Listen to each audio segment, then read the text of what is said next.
দরকার, কেন এই বিপ্লবটাকে আরো চালিয়ে যাওয়া দরকার, সেটা আমরা তার মুখ থেকে শুনবো।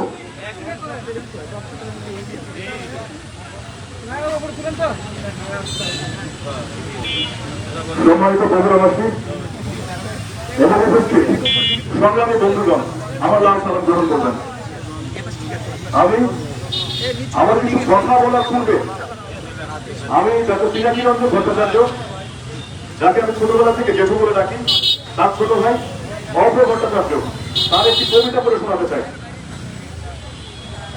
এমন মিছিল কখনো দেখেনি বাংলাদেশ, এমন মৃত্যু কখনো দেখেনি বাংলাদেশ, এমন পতন কখনো দেখেনি বাংলাদেশ। ক্ষমতার দম্ভ আর আগুনে পুড়ে ছাই এতদিনের সাম্রাজ্য, হিত পলায়ন আর লজ্জাজনক হারে রাজ্য রাজ্যপাট আর সভাসদের করুণ আত্মসমর্পণ। এমন বুক পেতে দাঁড়ানো কখনো দেখেনি বাংলাদেশ, এমন ভালোবাসা কখনো দেখেনি বাংলাদেশ, এমন পলায়ন কখনো দেখেনি বাংলাদেশ। পেছনে ফেলে এসেছি অনেকগুলো বছর, এক নায়কতন্ত্র থেকে স্বৈরাচার, জঙ্গিবাদ থেকে ফ্যাসিবাদ, সব দেখে ফেলেছি আমরা। এবার নতুন বাংলাদেশ চাই। এ জয় ছাত্র জনতার আর কারো নয়, এ জয় কখনো দেখেনি বাংলাদেশ। এ জয় সুবিধাবাদীদের হতে পারে না, এ বাংলাদেশ দুর্নীতিবাদের হতে পারে না, এ বাংলাদেশ অত্যাচারীর হতে পারে না, ব্যাংক থেকেও স্বৈরাচার বা মৌলবাদেরও না। এই বাংলাদেশ হতে হবে মুসলিমের, এই বাংলাদেশ হতে হবে জনতার, এই বাংলাদেশ হতে হবে ইনসাফের, এই বাংলাদেশ হতে হবে সবার। সম্মানিত সুধী, পিনাকি রঞ্জন ভট্টাচার্য এমন একটি নাম, যে নামের সাথে সংগ্রাম, আত্মত্যাগ এবং অন্যায়ের সাথে আপোষ না করার প্রবণতা শুরু থেকে দেখে আসছে। উনি আগে বাংলাদেশে যখন থাকতেন, ওনাকে যে অনলাইন প্রপোজাল দেওয়া হয়েছিল কোম্পানিতে যদি যখন জব করতেন, উনি সেই জব ছেড়ে দিয়েছিলেন। পরবর্তী সময় আমরা দেখতে পাই, ওনার সাথে বলে রাখা ভালো, উনি বামপন্থী দলের সাথে যুক্ত ছিলেন। ওনার সাথে আওয়ামী লীগের যে খারাপ সম্পর্ক ছিল এরকম না, যতদিন পর্যন্ত আওয়ামী লীগ দুর্নীতিগ্রস্ত না হয় ততদিন পর্যন্ত তার সাথে ভালো সম্পর্ক ছিল, মানে তার দল করতে এরকম না বলছি না। কিন্তু যখন তিনি দেখতে পেয়েছেন আওয়ামী লীগ এবং তার দোসররা এই দেশকে টিকিয়ে দিচ্ছে অন্য কারো কাছে, অন্য দেশের কাছে, তখন সেখানে তিনি আপোষ করেননি, তিনি প্রতিবাদ করেছেন। বিনিময়ে তাকে তার জীবন ঝুঁকি নিয়ে তিনি দেশ ত্যাগ করতে তিনি বাধ্য হয়েছেন।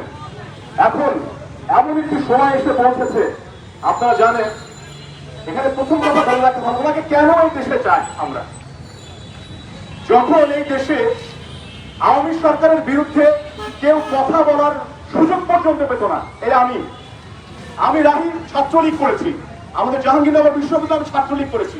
যখন আমি দেখেছি যে আমাদের ভাই বোনের উপরে অন্যায় নির্যাতন করা হচ্ছে, আমাদের বাক স্বাধীনতা নাই, একটা দেশের ফ্যাসিবাদ সরকারের বিরুদ্ধে যখন আমরা সমালোচনা করতে না পারি, তাহলে সেই সরকারের দমন করা আমার পক্ষে অত সম্ভব নয়। কেননা ওনার যে বাবা শ্যামল রঞ্জন ভট্টাচার্য, তিনি আমার গুরু মশাই, তিনি আমার দাদু। আমার বাবা ডক্টর পিনাকি রঞ্জন ভট্টাচার্যের বাল্যবন্ধু। সবচেয়ে বড় কথা বলে দিতে চাই, এই উপদেষ্টা পরিষদে যারা আওয়ামী লীগের এজেন্ডা বাস্তবায়নের জন্য চেষ্টা করছেন এবং বিভিন্নভাবে বলার চেষ্টা করছে যে উনি তো আসতেই পারেন এই দেশে, তাহলে তাদেরকে বলতে চাই, আপনার জামাত শিবিরটা আরো নিষিদ্ধ করলেন কেন? জামাত শিবির কোন হিসাবে গণহত্যা চালিয়েছিল? যাদের জামাত শিবিরকে নিষিদ্ধ করছেন, আজকে মাদ্রাসা, মন্দির, তারপরে আমাদের হিন্দু ভাই বোনদের ঘর বাড়ি পড়াচ্ছে, মাদ্রাসার ছেলেমেয়েরা পড়াচ্ছে, বিএনপি পড়াচ্ছে, তখন এরা সবাই জানে, সবাই আমরা দেখেছি।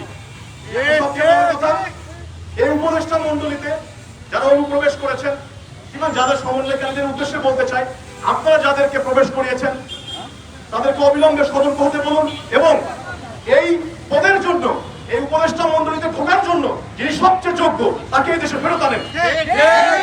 তার বাবার মৃত্যুতে তার লাশ পর্যন্ত দেখতে পারেন নাই। আমরা এখান থেকে ছবি পাঠিয়েছি যে জেঠু তোমার বাবার ছবি, বলছে আমাকে দিশটা আমি দেখতে পারবো না। বাবার মুখাগ্নি পর্যন্ত তার সময় হয়নি।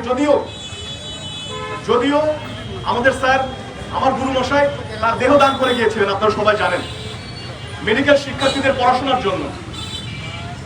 আজ আপনারা সবাই যদি চান, তার আসার প্রক্রিয়া জটিল বটে, তবে আমরা শিক্ষার্থীরা আজকে যে স্কুল পেরেছে, কয়েকদিন আগে আমি ঢাকাতে দেখেছি, পুরো বাংলাদেশ একসময় ছড়া যাবে ইনশাআল্লাহ। এবং আরেকটা কথা বলতে চাই, তার বিরুদ্ধে অনেকেই অনেক ধরনের কথা বলে, সে মুসলিমের এজেন্ট, সে ইসলাম ধর্মের এজেন্ট, সে কনভার্টেড মুসলিম।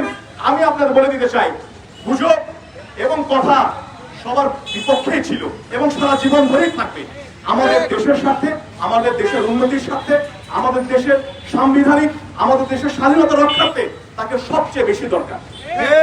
আমি আমার কথা বাড়াবো না, এখানে অনেক বড় বড় ব্যক্তিবর্গ রয়েছেন, সাধারণ শিক্ষার্থী রয়েছেন, আপনারা তাদের কথা শুনুন।